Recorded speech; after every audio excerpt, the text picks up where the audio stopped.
took the battery back out just to make sure, to find out where this went. And this actually goes to the back of the condenser. So I do need to fix this before I can plug everything back up.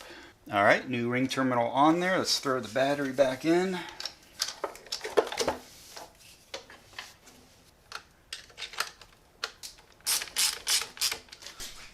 Okay, new battery's in.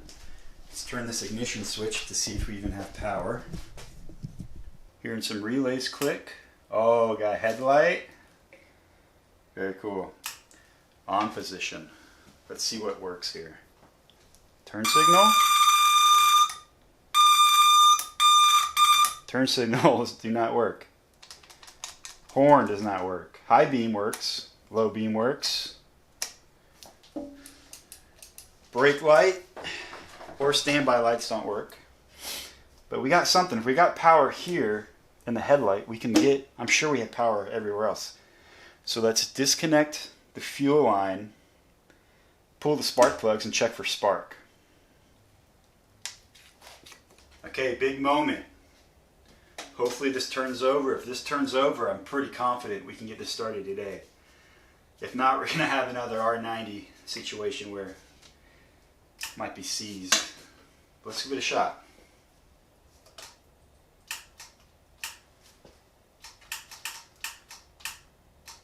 Okay, starter's clicking. It could be seized or the starter could be stuck. So there's the starter right there. After looking at this more closely, it actually comes from the starter solenoid over here, and all this is all these connections are all rusty. I'm not even getting power to the starter. I've tried to apply power directly to the starter just to see if it would turn over, but this is so rusty that I don't think it's making good contact. So I'm going to take all this back off, pull the starter solenoid, try to clean that up, and also pull that cable and try to get that cleaned up as well.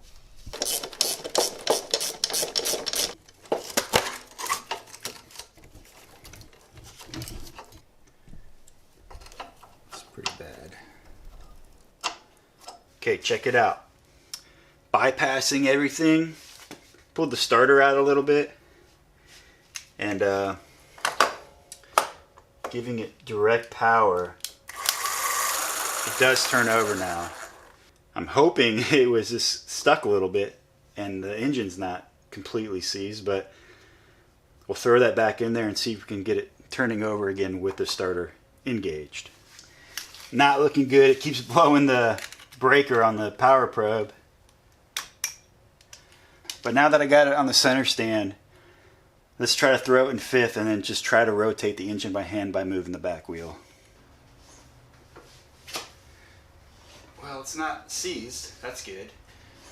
So we got to figure out why is the starter grounding out and not turning over while in the case. Alright, so I'm an idiot. So obviously the starter's grounding out because the solenoid isn't switching over.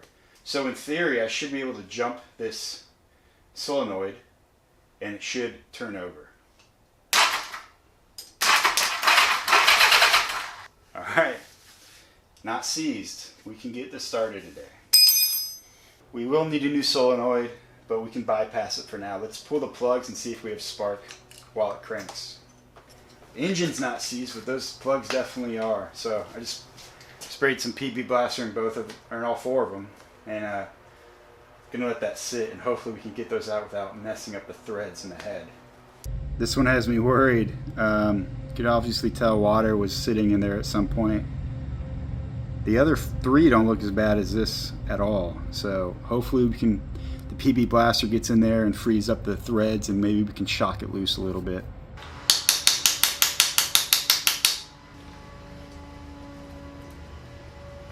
Woo! Check that out.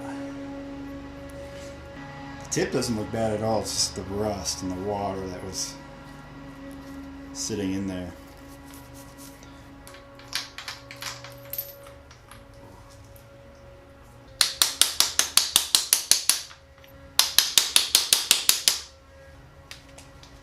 Oof.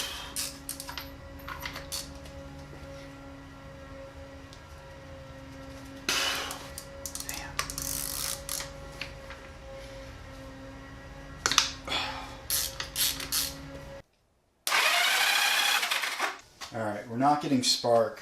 So what I want to do is take off all of the faux tank stuff to really get in there.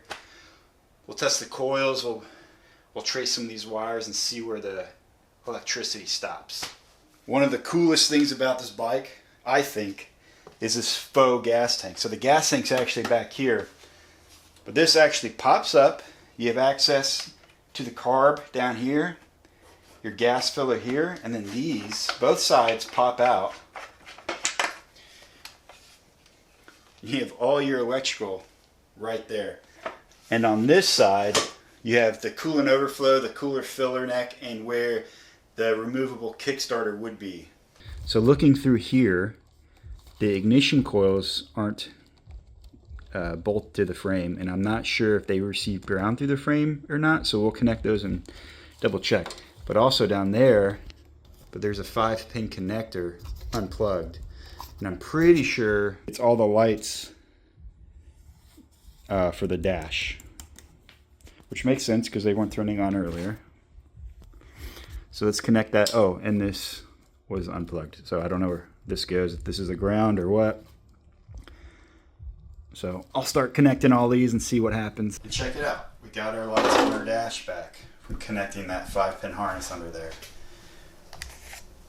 Everything looks good up here. Let's move back through the system and make sure we're even getting power to the points and through the points up into the coils.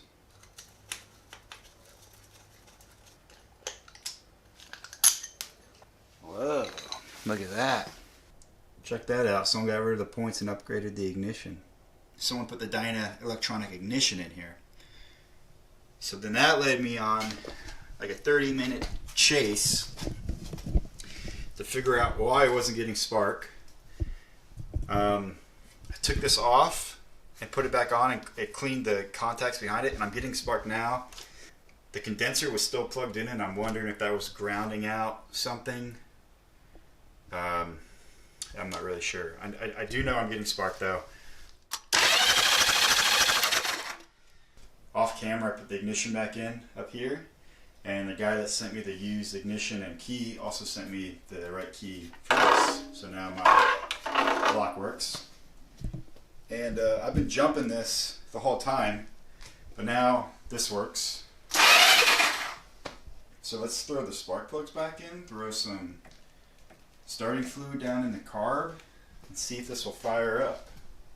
Alright, if we can get this started on starter fluid, I'm going to put all this back together and just hook up an external gas tank and see if it'll run without having to clean the carb, because ideally I want to put the original ones on there. So if I didn't have to fuss with cleaning this one out and putting it back on, that'd be ideal. But let's see if it will just even start now that we got spark and it rotates.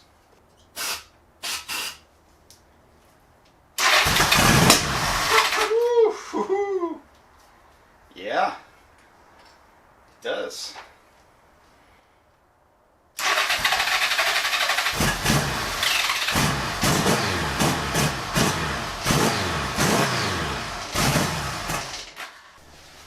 External gas tank hooked up. Let's see.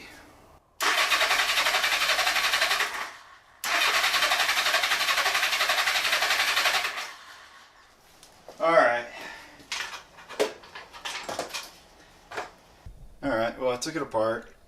Everything looks okay. The jets are clear. No fuel was ever making it in here, so I'm going to take apart that mechanical fuel pump and see where the stoppage is. Put all this back together. The mechanical fuel pump's not working, so I couldn't get it apart because I stripped the screws, so I'm just bypassing completely, filling up the carb. See if it'll run that way.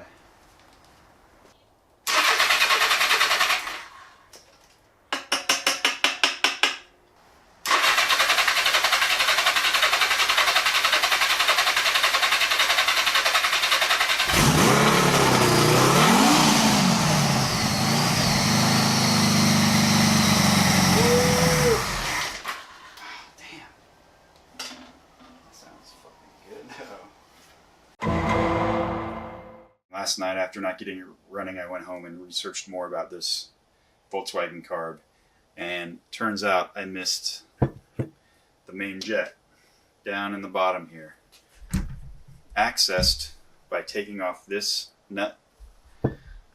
It's right down here, so you actually, a little tricky finding that. I'm hoping this is clogged, because otherwise,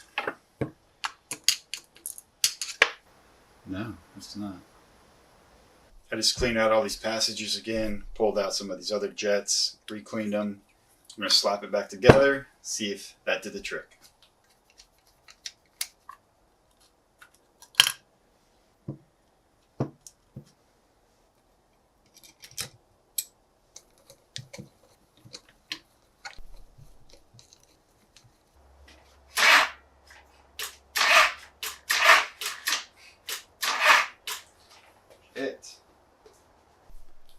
New battery.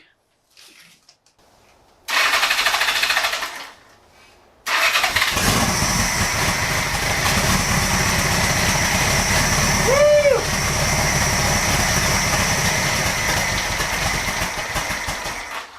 Man, I think I'll take that.